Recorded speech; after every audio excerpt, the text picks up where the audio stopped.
Le premier profil est celui du conseiller traditionnel, prisonnier d'une vision un peu conservatrice du métier. Le conseiller qui, envers, on va dire, et contre tout, refuse de changer de cap, tout simplement parce qu'il n'y voit pas l'intérêt. Le conseiller, donc, qui se repose sur les mêmes méthodes, encore et encore, les flyers dans les boîtes aux lettres, le porte-à-porte, la pige. Le conseiller, donc, qui s'appuie sur des offres dépassées, comme les estimations gratuites, des diagnostics offerts, vous connaissez la chanson. Il y a encore quelques années, ces méthodes, elles marchaient.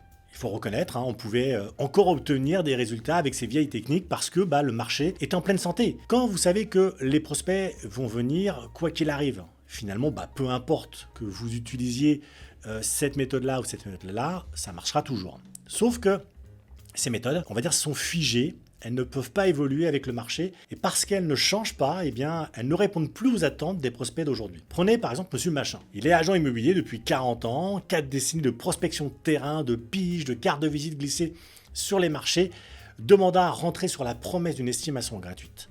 Et quand vous expliquez donc à Monsieur Machin que les prospects d'aujourd'hui passent par Internet pour trouver des négociateurs, il vous rit au nez. Il vous explique que ses clients, lui, ils viennent le voir en agence, il fait marcher son réseau, il l'appelle au téléphone, ils n'ont même pas d'email. Pour faire du business, il exploite donc, c'est ça, son fameux réseau. Sauf que les générations changent, ces clients traditionnels finissent par laisser la place à d'autres qui, eux, utilisent les nouvelles technologies, notamment leurs enfants.